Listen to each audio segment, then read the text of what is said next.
Amém. Saúde a todos com a paz do Senhor Jesus. Todo mundo fez aquilo que é certo hoje, né? Contribuiu com a nação, elegendo os governantes, né?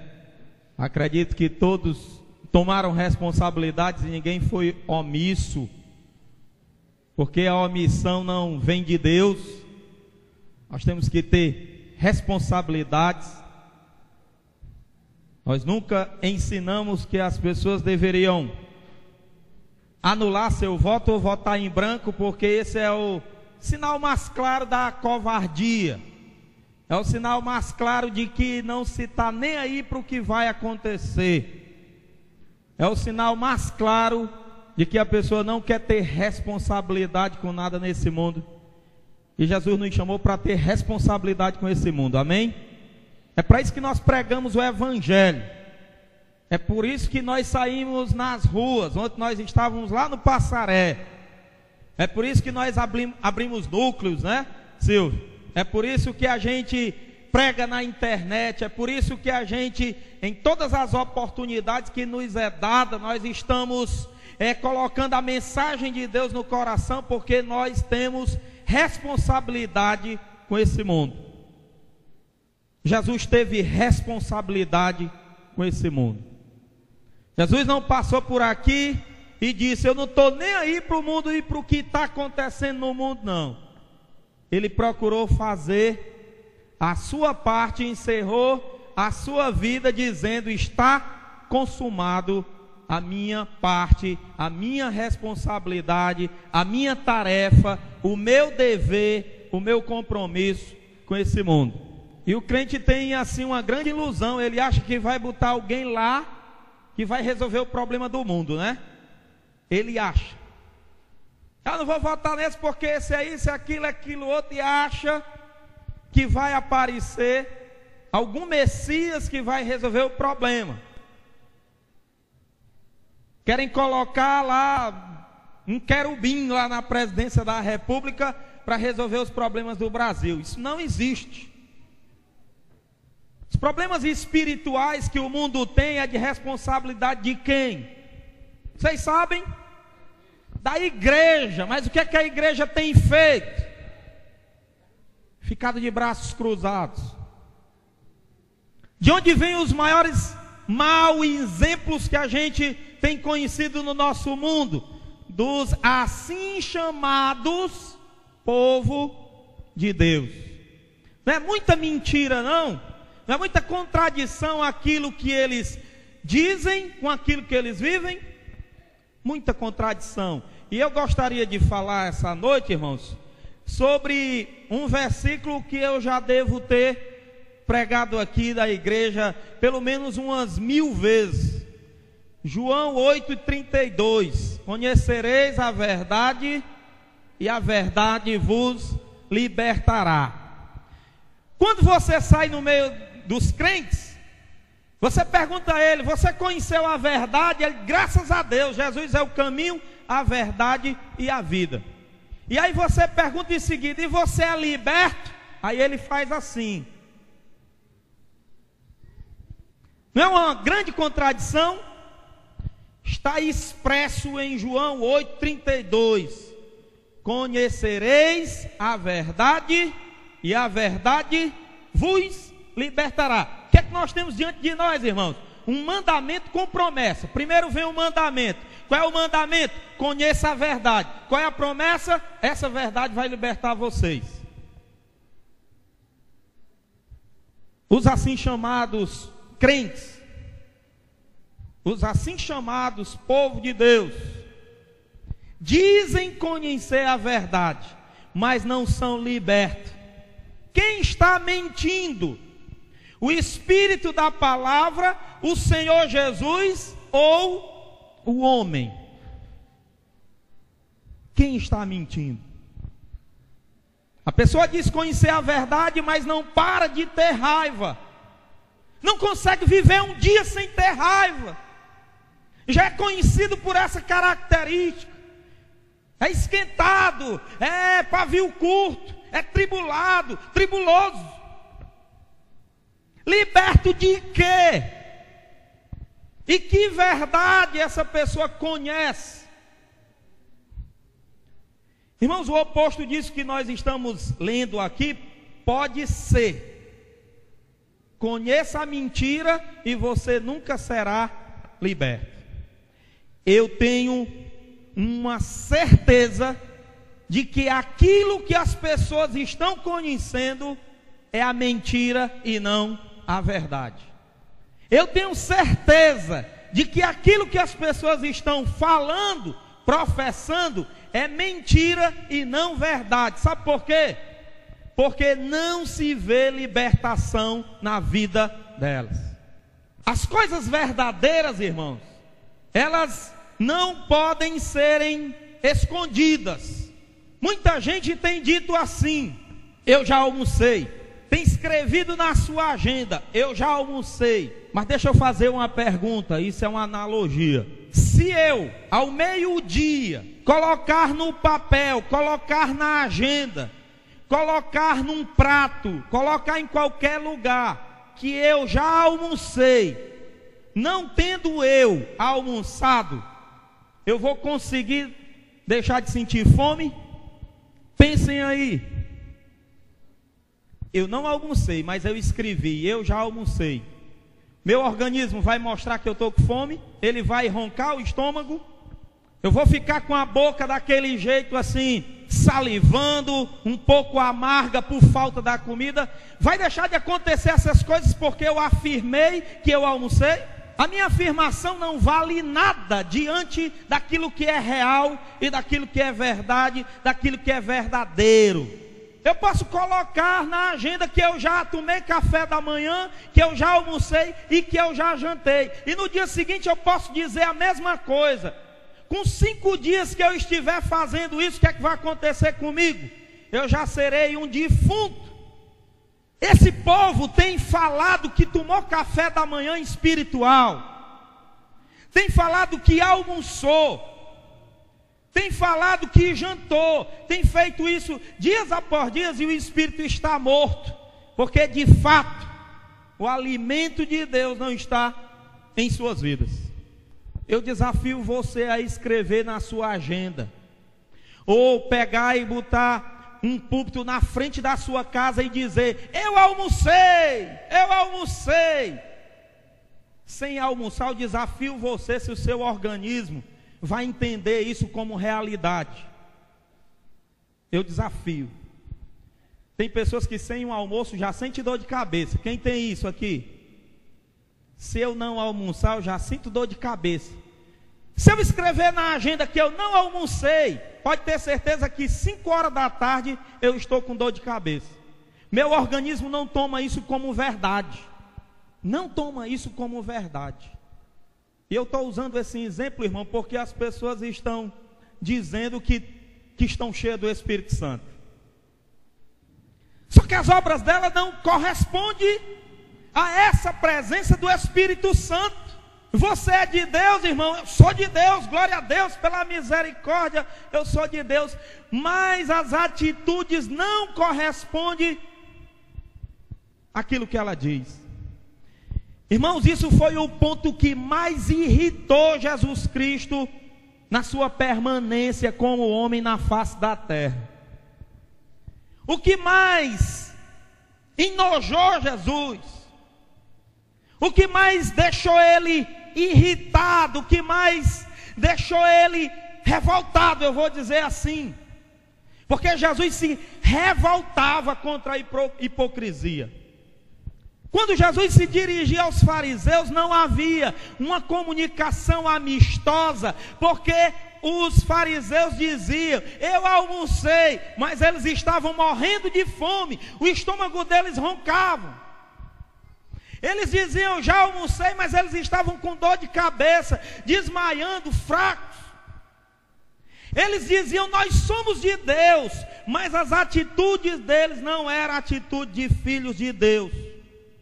Tem muita gente pensando que a verdade é decorar um versículo. Ah, eu conheço a verdade. Aí alguém diz assim: pois me prove que eu conheço, que você conhece a verdade. Aí ela diz assim: você quer que eu leia qual capítulo e qual versículo da verdade? Qual é a parte da verdade que você quer? Das 66 divisões da verdade, qual é a fatia que você quer que eu fale? Eu provo para você que eu conheço a verdade. Isso não é conhecer a verdade. Os escribas, eles escreviam as leis de Deus. Eles distribuíam a lei de Deus, escrita a próprio punho. Eles já começavam a escrever aquilo assim, ó. Sim, conversando aqui com outro, escrevendo. De tanto costume de escrever aquilo toda hora e todo instante. Mas eles conheciam a verdade? Será que eu conheço a verdade porque eu venho na igreja e alguém coloca no data show um versículo como esse, e conhecereis a verdade vos libertará? Será que isso é o conhecimento da verdade? O Milton está compondo um cântico que fala sobre esse assunto. A pessoa conhece a verdade, mas não é liberta de mentir. É escravo da mentira. A pessoa conhece a verdade, mas só vive de mau humor. A pessoa conhece a verdade, mas é individualista. Oh, quanta gente individualista. Quanta gente pensando só em si. Quanta mãe pensando só nos seus filhinhos. Quanto marido pensando só na sua esposa. Quanto filho pensando só na sua mãe e no seu pai. Quanta gente individualista. Quanta gente possessiva. Jesus era um cidadão da família de Maria ou um cidadão do mundo? Quem é que pode me responder? Do mundo. Você tem os evangelhos. Eu quero que você me diga quantas vezes Jesus se encontrou na casa dele. Quantas passagens, professor Silvio, professor Gleils, que estão aqui na primeira fila. Quantas passagens bíblicas nós podemos ver Jesus dentro de casa, relaxando, tomando de conta de coisas materiais. Quantas vezes? Quantas vezes você vê Jesus no mundo? Uma hora no monte, uma hora no poço, uma hora na casa de Lázaro, outra hora na casa de Zaqueu. Ou acaba para gostar de andar, ou acaba para não parar em casa. Nós dizemos ser discípulo de Jesus, imitadores de Jesus, mas a gente adora a casa da gente. Ô lugarzinho aconchegante, ô lugarzinho bom. Sabe por que lá é um lugarzinho bom e aconchegante? Porque lá você não tem que tomar a sua cruz, porque lá você não tem que negar nada, porque lá você não tem que renunciar nada. Quando você vai para a rua, você não tem um sofá para esticar as pernas, você não tem água com pedra de gelo como você gostaria, você não tem o descanso, você tem que abrir mão do seu comodismo. Você tem que ser alguém real no reino de Deus. Os crentes estão tudo dentro de casa. Você pode ver isso quando dá 9 horas nos templos. Você pode ver a disposição dos crentes para sair da casa deles. Eu estava falando agora no minuto seguinte, anterior. Marquinhos sabe muito disso, a gente falou muitas vezes sobre isso. Marquinhos dizia assim: Edson, crente tem um relógiozinho que não é biológico, né, Marquinhos? É um relógio espiritual, né? Ele só tolera até um determinado ponto. Depois daquele ponto dá um desassossego. Ele, meu irmão, o que é? Não, que eu quero ir para casa. Estou doido para chegar em casa. Falar em evangelismo ao meio-dia é uma tortura. Meio-dia, irmão? Você está desviado? Pelo amor de Deus. Irmãos, eu sei que isso aqui dá uma polêmica aqui na igreja, mas eu tenho que fazer essas observações. Por que que o Messias não veio na forma de uma mulher? Por quê? Por que que não foi uma mulher? Eu sei que muita gente boa acha que a Bíblia é um livro machista. Eu sei. Eu sei que muita gente diz assim: não, esse livro aí ele foi escrito contra a mulher. Tudo aí é contra a mulher. Aí a mulher é discriminada. Aí a mulher não tem vez. Eu sei. O espírito das trevas excita as pessoas a pensarem nisso. Eu sei. Porque a maior pregação desse mundo é o oposto. Mas por que que o Messias não veio na forma feminina? O Messias veio na forma de homem. O Messias dos hebreus, Moisés, veio na forma de homem. A primeira criação humana de Deus veio na forma de homem. O nome Deus é um nome masculino, o nome Espírito Santo é um nome masculino, não é Espírita Santa, e não é deusa, é Deus, é Espírito Santo. Eu sei que muita gente tem a sensação de que está tendo discriminação, que está havendo machismo. Eu quero lutar contra esse espírito de Satanás, que excita as pessoas a pensarem isso. Eu sei que é muito mais fácil não ser o cabeça da casa. É muito mais fácil jogar a responsabilidade em um outro. Mas aí eu não tenho que questionar a Deus: por que, Senhor, essa responsabilidade sobre mim? Por que que o serviço pesado, carregar água tem que ser eu? Por que que levar o lixo tem que ser eu? Porque quando as coisas não vão bem dentro de casa, a culpa tem que ser minha. Talvez eu, um homem rebelde, poderia ceder a esse pensamento.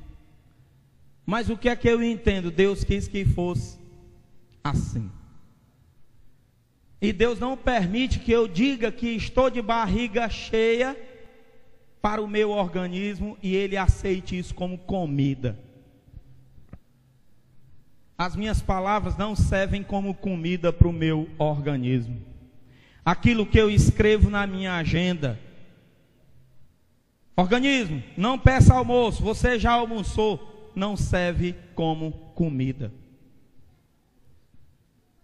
Quando eu estou morrendo de sede, não adianta eu falar: eu já estou com o bucho cheio d'água, porque eu não vou ficar saciado com essas palavras. As pessoas estão vivendo essa mentira. Elas estão dizendo: eu sou de Deus, mas Deus não as tem. Elas dizem: a minha casa é de Deus, mas nada da casa dela serve o propósito de Deus. Elas dizem: o meu carro está a serviço do Rei Jesus, mas o carro não está a serviço de Jesus. Eles vêm ao templo e consagram os filhos ao Senhor, mas eles escolhem o destino do filho, eles escolhem o que os filhos vão fazer. Eles choram pedindo a Deus que salve o marido. Senhor, salve o meu marido. Liberta o meu marido. E ninguém precisaria pedir isso a Deus. Eles dizem: Senhor, salva a minha esposa, liberta a minha esposa. E ninguém poderia pedir isso a Deus, ou deveria, porque já está prometido na palavra. Ele só entende pedir, pedir e dá-se-vos-á. Mas ele não entende de santificação. Eles não vivem a santificação. O que é verdade, irmãos, na vida desse povo, que pode ser nós, pode ser a metade de nós, pode ser todos nós, pode ser 30% de nós. Quem está enganando quem? E como sairemos da cadeia sem o conhecimento da verdade? Como deixaremos de odiar sem o conhecimento da verdade? Como seremos fartos sem comer? Como estaremos saciados sem beber? Como teremos paz sem o conhecimento dessa verdade? Como teremos amor? Como o amor fluirá como olho d'água dentro de nós sem o conhecimento da verdade? Como seremos libertos das cadeias do pecado, da condenação, sem o conhecimento da verdade? Geralmente as pessoas vêm ao púlpito da igreja e pregam mentiras. Elas dizem: o Senhor Jesus é poderoso, o Senhor Jesus transforma o relacionamento, o Senhor Jesus transforma o lar. E o lar delas, meu Deus, nem o do macumbeiro é semelhante. Eles pregam na união de um homem e uma mulher em que Deus está no meio. Há harmonia, há amor, há carinho recíproco, há felicidade. E eles vivem como gato e rato, ou gato e cachorro. Vem ao púlpito da igreja testemunhar sobre mentira, pregar mentira, vai à rua, em cultos públicos, falar sobre mentira, porque Deus não está na vida deles, mas eles dizem que está. Se você chegar para um papudim e dizer você é de Deus, ele não vai dizer que é do diabo. Você já viu um papudim dizer que é do diabo? Não, sou de Deus. Sou de Deus e Deus está me abençoando, Deus abençoa todo mundo, e eu sou fã de Deus. Se for um bem viajador assim, daqueles bem lombrados, ele diz: Deus é tudo e sai falando. O diabo também é Deus, não é? Ele é o Deus desse século que a Bíblia fala, não é? O príncipe desse século.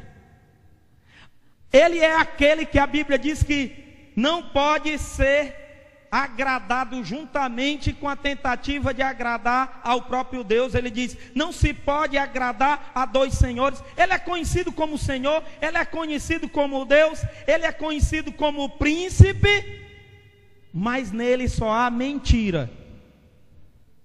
E tudo aquilo que está relacionado com mentira vem dele, é filhote dele, tem parte com ele. Mas as pessoas não entendem que pregar mentira, pregar aquilo que não vivem, professar o nome de Deus em vão, é um pecado, traz condenação para a vida. Então eles tomam o nome de Deus em vão no púlpito, tomam o nome de Deus em vão dentro do ônibus, na rua, em todos os lugares. Eles falam que Deus está na vida dele, mas como diz Jesus, a prática da vida deles não demonstra isso. Eles estão libertos de quê? E que verdade eles conheceram? A verdade de Satanás? Porque Satanás, quando ele fala, ele diz que está falando a verdade, ou não? Quando ele vai no Éden, ele diz assim: não, não foi isso que Deus disse não. Ele não disse, não foi assim. Essa que é a verdade. Satanás, quando ele profere mentira, porque ele fala aquilo que é peculiar a ele, aquilo que é próprio dele. Nele não há verdade. Ele nunca se firmou na verdade. Mas Adão no Éden resolve sempre obedecer a Satanás, questionar o mandamento de Deus, para ficar do lado da mentira. E o que é que as pessoas têm feito? Exatamente isso. Olhe para a igreja evangélica de hoje. Jesus diz: sejam meus imitadores. Ele disse para os seus discípulos: sejam meus imitadores. Paulo, como apóstolo, diz: sejam meus imitadores como eu imito a Cristo. Paulo disse: não sou eu que vivo, Cristo vive em mim. E Jesus disse aos religiosos fariseus da sua época: vocês dizem que são descendência de Abraão, dizem que são filhos de Deus, mas a vida de vocês não demonstra isso. Vocês falam de libertação, mas vocês estão escravizados pela maldição do pecado e o juízo eterno. Será que essas pessoas não param para pensar nisso? Não param para pensar que a autoridade do marido, a autoridade do patrão, a autoridade das autoridades constituídas, é a autoridade de Deus delegada? Por que a mulher de Jó tem que mandar Jó amaldiçoar o seu Deus e morrer em seguida? Por que a Eva tem que mandar Adão desobedecer a Deus ou excitá-lo a isso?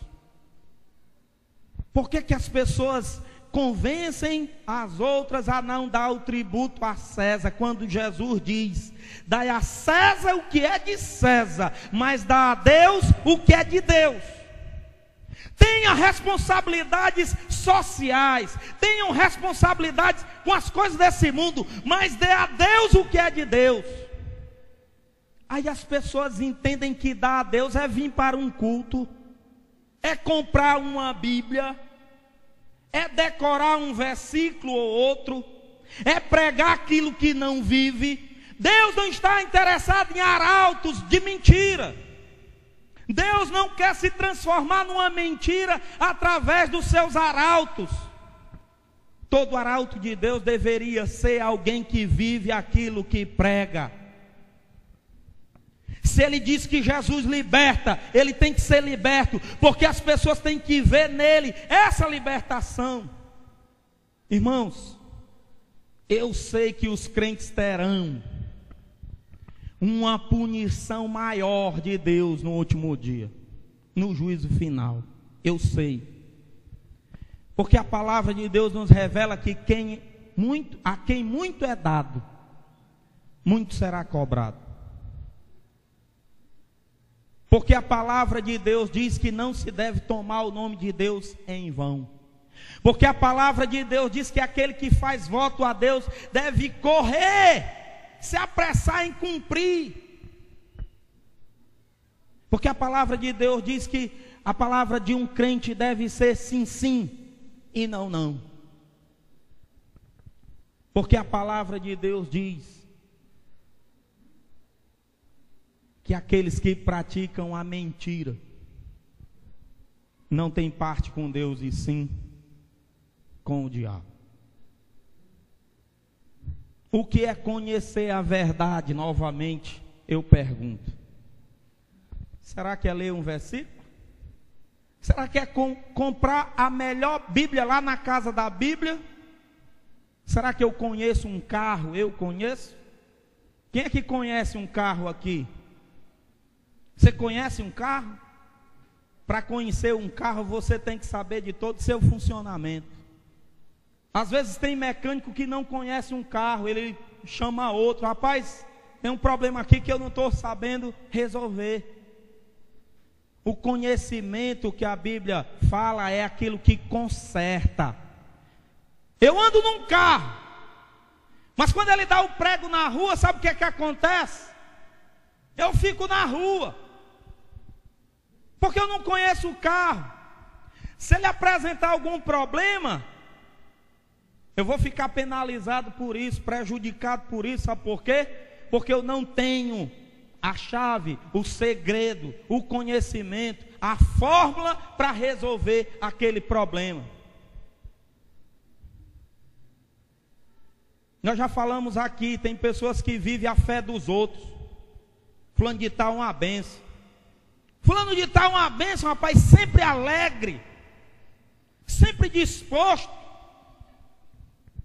Tem uma unção tremenda. Aí eu pergunto: será que a unção dessa pessoa? Será que a alegria dessa pessoa? Será que a disposição dessa pessoa vai fazer algo por você? Eu sou um alcoólatra, um homem mundano, um homem pecador. Minha mulher é crente, uma serva de Deus, uma pessoa íntegra, reta, temente a Deus, que se desvia do mal. Isso vai me salvar? Ah, eu vou para a minha igreja porque o meu pastor é uma bênção. O teu pastor é uma bênção. E tu? Ah, eu adoro as músicas do Lázaro. Rapaz, quando eu escuto a música do Lázaro, bem, o Lázaro é uma bênção. E tu?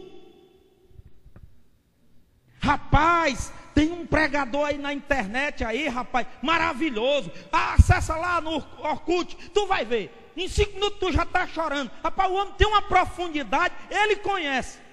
E tu? Ele conhece. Ele tem intimidade com Deus. Tu é um mero espectador. Como mero espectador, você vai morar no céu? A multidão não vai morar no céu, irmão. Sabe quem é que vai morar no céu? Os discípulos. Sabe o que é um discípulo?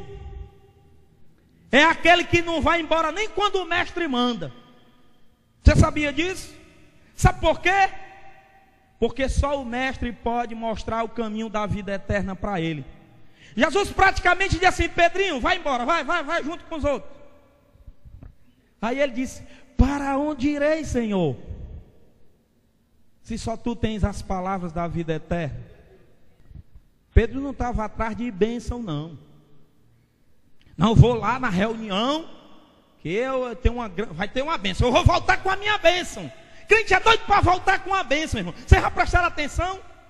Eles não querem ser a bênção, eles querem voltar com a bênção. Eles querem receber uma bênção. Eles querem se alegrar com a bênção, mas eles não querem ser a bênção.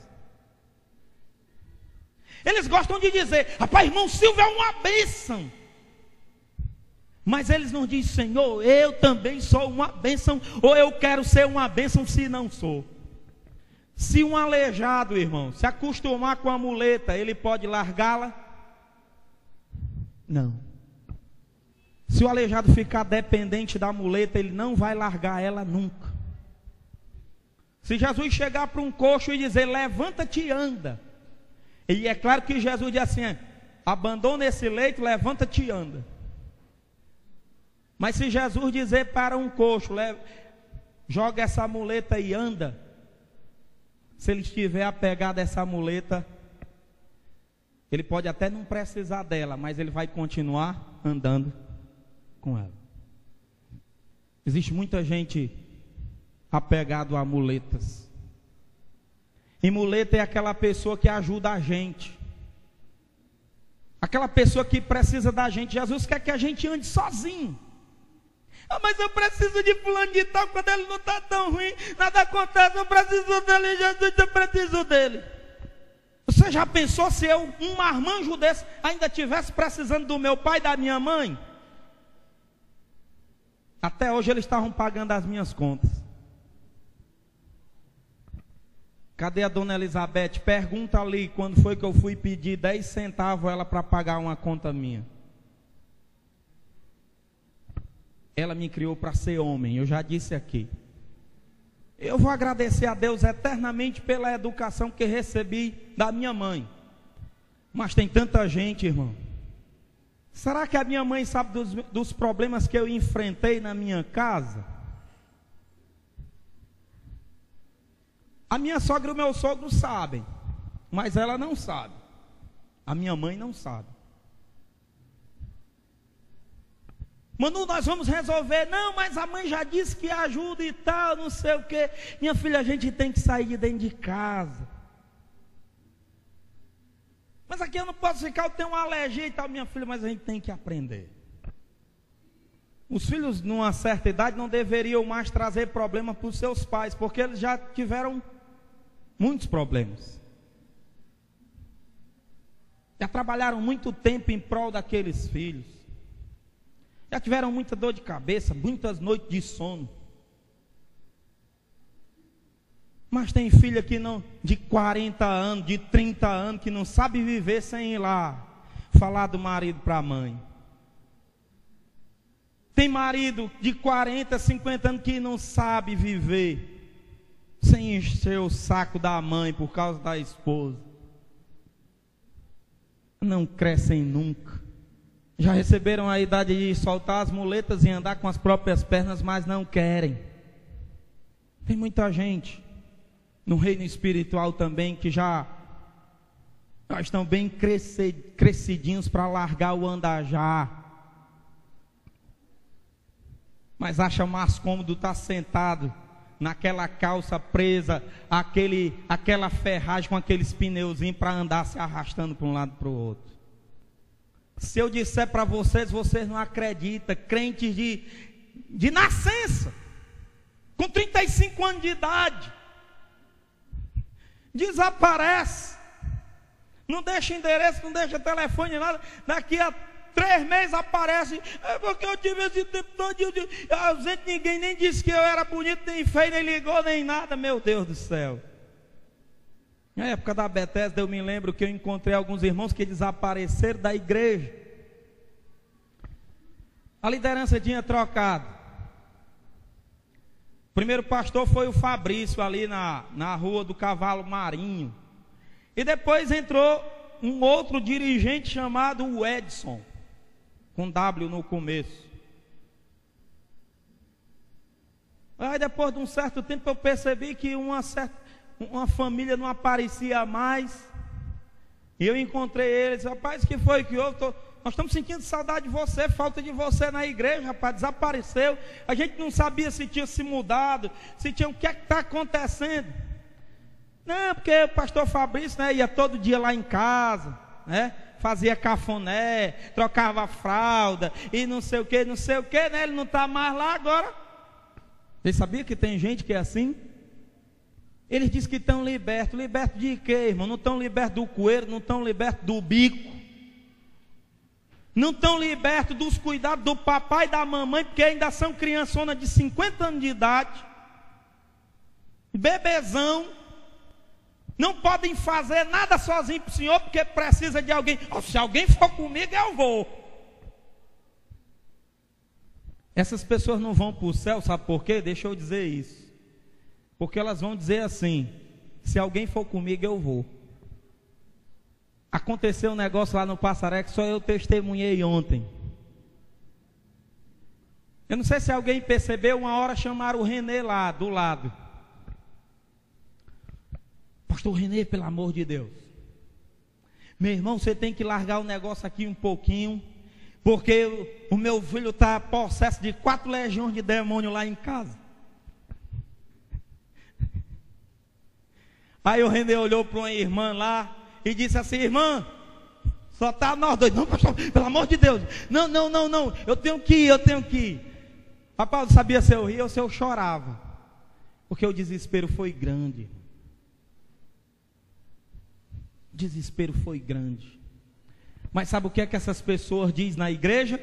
Bravamente, bate no púlpito e diz: porque se Deus é por nós, quem será contra nós? Porque em Cristo Jesus eu sou mais do que vencedor. Porque o diabo, esse, está embaixo dos meus pés. Oh, eles falam tanto. Eles pintam e bordam. Só que a realidade é outra. É mais uma vez que eu estou falando sobre conhecereis a verdade e a verdade vos libertará. E o que é que eu estou dizendo com isso? Conhecer a verdade não é conhecer João 8:32. Conhecer a verdade não é saber que Jesus é o Filho de Deus. O diabo também sabia, vocês sabiam? Conhecer a verdade não é pertencer à Assembleia de Deus, à Igreja Batista, à Presbiteriana, à comunidade indo, ou seja lá que ministério for. Isso não é conhecer a verdade, não. Conhecer a verdade não é comprar a melhor Bíblia de estudo. Conhecer a verdade é estar cheio do Espírito Santo de Deus. é não ter lugar. Você sabia que quando você está cheio, se o ônibus estiver de fato cheio, não dá para entrar mais ninguém. Se você pegar uma caixa de giz e colocar os giz um do outro e enchê-la, não entra mais um giz. Diz a física que 2 corpos não ocupam o mesmo lugar no espaço. Quando você está cheio do Espírito Santo, e o termo é corretíssimo, não poderia ser outro. Quando você está cheio do Espírito Santo de Deus, eu pergunto, tem lugar para mentira? Como que tem? Quando você está cheio de luz, tem lugar para sombras, para trevas? E por que essas pessoas dizem que tem o Espírito Santo e estão magoadas e estão evitando outras pessoas? Irmãos, deixa eu dizer uma coisa: você que evita alguém, em nome de Jesus, se converta. Se converta, irmã, irmão. O Espírito Santo está olhando para você. Você não sobe não, naquele dia. O arcanjo não vai lembrar do seu nome não. Porque no céu não entra pessoas assim, com essa natureza. O céu é lugar de unidade. Sabe o que é unidade? É um pregadinho no outro. É um doido pelo outro. É um apaixonado pelo outro. É um amando o outro. É um apegado ao outro. E você quer ser de Deus com partidarismo, com divisão. Não, eu vou com a cara de A, de B e de C. Eu gosto de A, de B e C, mas dessa aqui eu não quero a distância. É claro que eu sou educado, dou a paz do Senhor, glória a Deus, aleluia, e vou passando. Deus está olhando para isso, meu irmão. Deus está vendo isso. Larga de ser bobo. O diabo está te esperando. Isso, meu filho, ele diz. Isso, meu filho, eu quero é assim. É, dividido mesmo, porque eu vim para dividir. Seja meu imitador, como eu sou do Beelzebul. Crente evitando. Crente magoado. Crente com mentira. Falando que se entregou a Deus. Mas Deus não o tem. Crente perdendo tempo na igreja, para ter a sensação de que está fazendo a obra de Deus. Deus está vendo. Os evangelistas da igreja têm que trabalhar muito. Muito. Porque eles sabem que vão pregar uma mensagem que as pessoas não estão a fim de ouvir, não estão querendo ouvir. Hoje eu estava lá numa família, ali em cima do São Pedro. E alguém estava dizendo assim: rapaz, por que em todos os lugares que se mente, as pessoas fazem multidões? E aí citou aterro da Praia de Iracema, citou estádio de futebol. Aí eu disse: a resposta é simples, filho. Jesus disse que existe uma condenação sobre a humanidade. Qual é a condenação? Que ela ama mais as trevas do que a luz. Na hora de acompanhar Jesus, só Pedro quer. Sabe o que a multidão faz? Dá as costas e bate em retirada. Sabe por quê? Porque um discípulo quer ser uma bênção. Um discípulo quer ser um João que escreve carta às igrejas. Quer ser um perseguido por causa do evangelho. Um Pedro quer morrer depois da conversão, é claro, por amor ao mestre, por amor à causa. Paulo quer estar preso e apanhando e quer pagar o preço que for necessário para seguir os passos do bom mestre. Mas a multidão quer pão e peixe, quer cura. Elas querem bênção, elas não querem ser uma bênção. Eu duvido que algum pastor consiga encher uma igreja sob a afirmação: de que todos vão ser uma bênção para esse mundo. Não dá pé ser uma bênção, sabe o que é? Sair do meio da parentela e seguir o rumo aonde Deus direcionar. Sabe por quê? Porque ser uma bênção é não poder ir a Nínive, não poder ir a Tarsis, porque Deus quer que vá para Nínive. Ser uma bênção é sair do conforto da casa de Jetro e enfrentar a divindade do Egito, a personificação da escravidão de Satanás, o próprio Satanás no Egito. Se você é de Deus, responda para você mesmo. O que é que você tem oferecido a Deus? Me responda. Responda para Deus. Responda para esse mundo. Quem é de Deus faz as obras de Deus. Sabe por que Pedro era de Deus? A vida de Pedro era de Deus? Pedro tinha vida própria? Paulo era de Deus? Por quê? Ele tinha vida própria? Ele mesmo declarou: não sou eu que vivo, olha, Paulo está longe, quem está vivendo aqui é Cristo, quem manda é Cristo, tudo que eu faço é por Cristo, e para Cristo, e por causa da vontade de Cristo. Oh, meu irmão, se nós tivéssemos uma igreja com a população de Paulo, numerosa como a população, esses números fossem de Paulo, como é que você acha que era o mundo? Essa imundície que tem aí, esse balseiro de mau testemunho. Sabe por que todo mundo chega e dá um mau testemunho de crente? Por que você acha? Porque eles não são de Deus. E cuidado com os maus testemunhos. Quem for santo se santifique mais. Quem for sujo que se imundice mais. A Bíblia nos adverte: vigiai e orai,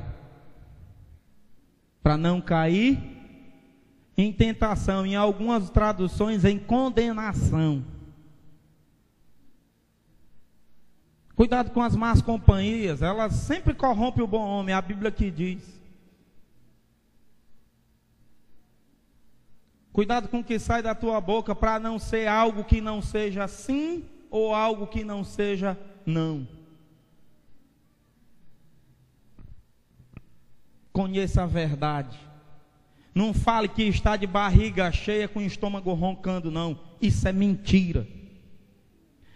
Não pregue que Deus liberta se você ainda não conheceu esse Deus que liberta. Você deve estar falando de um outro Deus. Meu Deus liberta.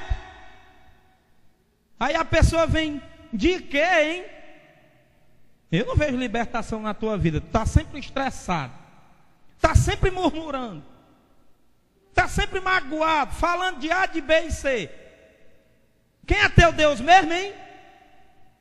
É isso que as pessoas têm dito, irmão. Quem é o teu Deus mesmo, para me passar por quilômetros de distância? Quando uma pessoa conhece Deus, Deus é a verdade? É. Jesus é a verdade? Quando uma pessoa conhece a verdade, conhece Deus, conhece Jesus, o que é que ela é? Liberta. Liberta. Olhe para a sua vida hoje mesmo e faça uma listinha. Coloque todos os males da humanidade. Raiva. Bote assim no papel e faça a pergunta: eu estou liberto disso? Sim ou não? E marque. Seja honesto. Talvez alguém pergunte aqui: se aparecer só um xizinho numa relação de 100 coisas, eu digo assim: você ainda não é liberto e ainda não conheceu a verdade. Não, porque eu passei nesse aqui, está tudo ok, eu estou liberto. Eu só não estou liberto disso aqui, ó, sou estressado. Só tem essa treva aqui. Então se tem uma treva aí, porque não tem luz aí? Conheça a verdade, e a verdade libertará.